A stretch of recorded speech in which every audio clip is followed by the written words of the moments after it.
Welcome to my YouTube channel Sushant Reddy. Every week, I present my life lessons in sales, human psychology, and wealth creation from an entrepreneur's perspective. In episode 2 on wealth creation, I talk about specific knowledge. We start with the definition, discuss some examples, and compare specific knowledge with skill and talent. And finally, we end by discussing why we need specific knowledge in today's times. While discussing this topic, I draw from the ideas discussed by Naval Ravikant, Daniel Pink, and Mihai Csikszentmihalyi in their respective books. Let's do a quick recap of episode 1. Last time, I discussed the SLAP formula for wealth creation. Wealth is a combination of specific knowledge, leverage, accountability, and patience. I also defined specific knowledge as something that society wants and needs but does not know how to get.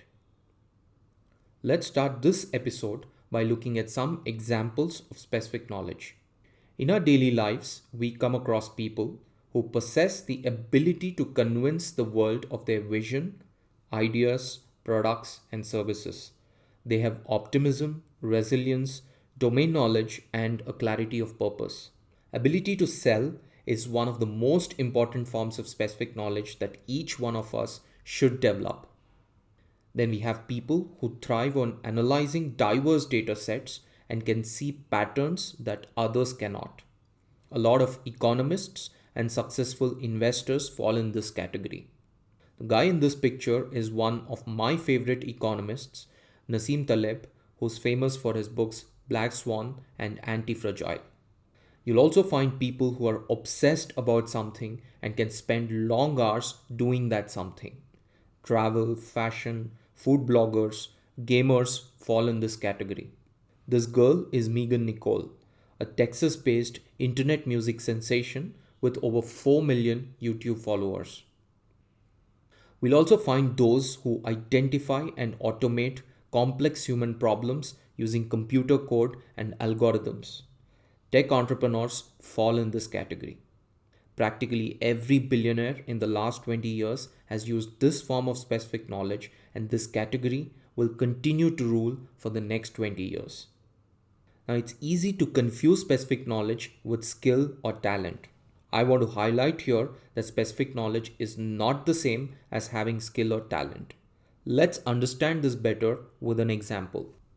Take the case of Chiara Ferrani, a fashion influencer and a popular Instagrammer who runs a brand called Blonde Salad. At the outset, let me admit that fashion as a subject is way out of my circle of competence. But I still chose this example because it helps me analyze things without any preconceived notions or biases. Let's look at some of the things that made Chiara successful. She would have a flair for observing and analyzing fashion trends for sure. She is beautiful and looks attractive in whatever she wears. Now, most of us attribute her success as an entrepreneur to just these two factors.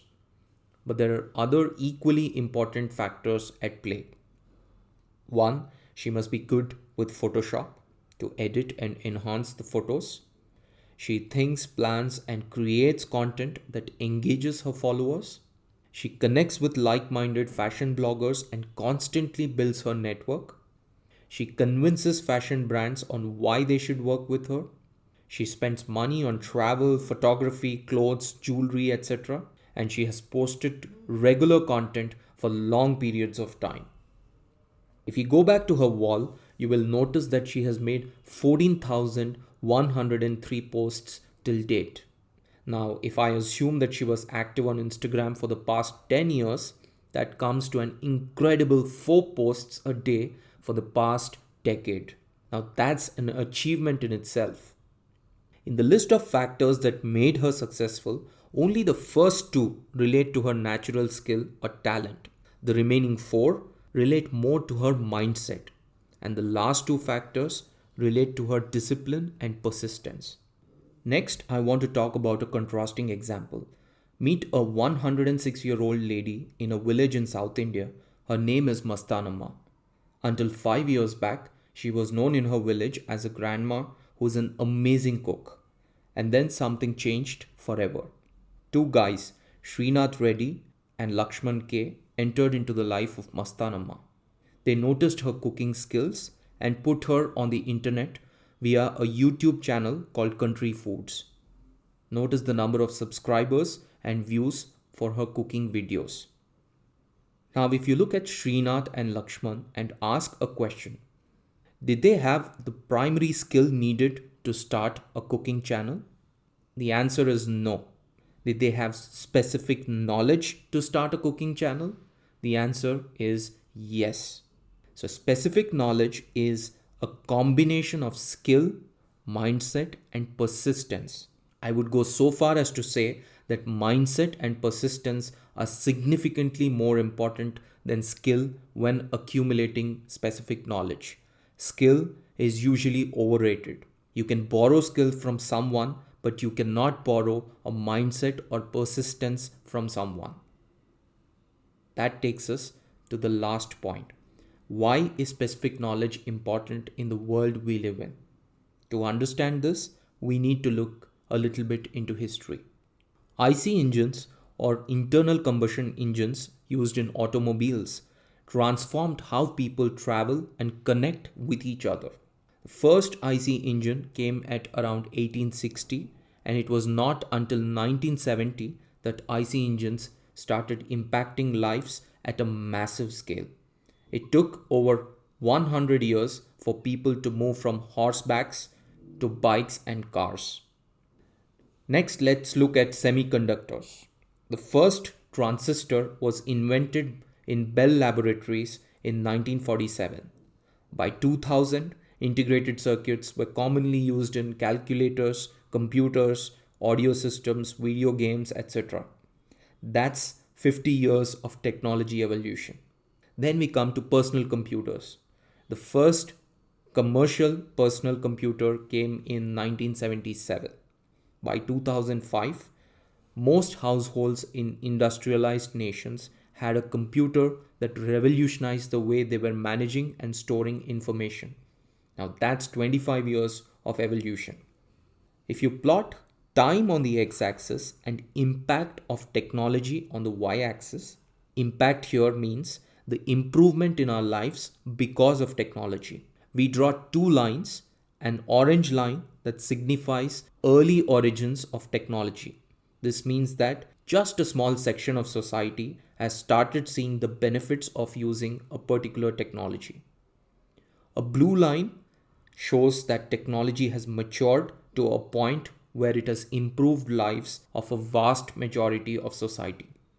So orange line is low impact and blue line is high impact.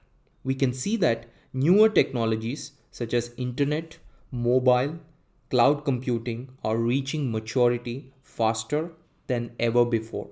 Notice that the curves are shifting to the left.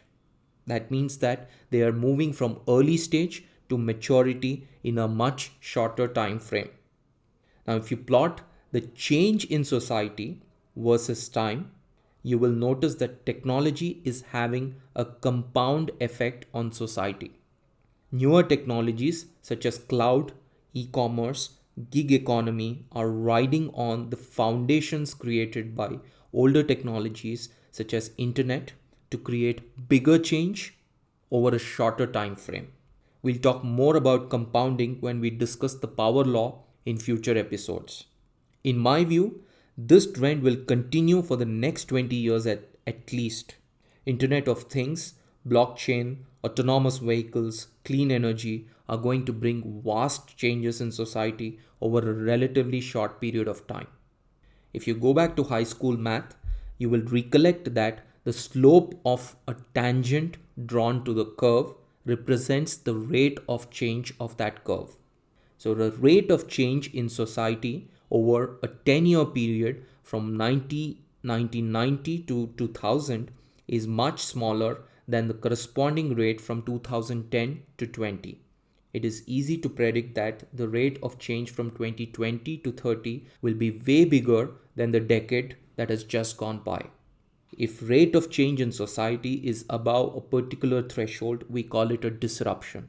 So the next decade is sure to see a lot more disruptions that create more opportunities for growth and wealth creation. So, what has this got to do with specific knowledge?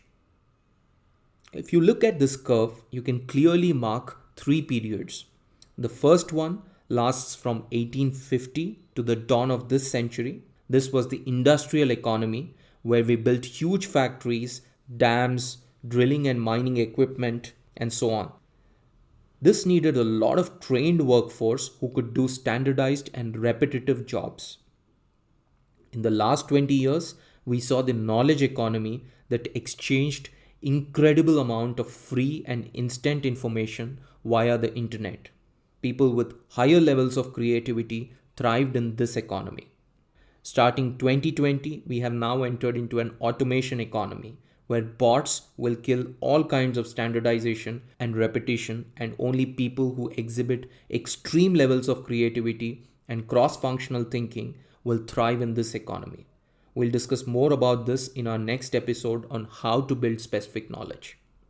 If you plot what is valued by society versus time, you will see that people who have standard knowledge or people who perform repetitive tasks in their job will be valued less and less over time. What I mean by standard knowledge is something that can be taught to you by someone.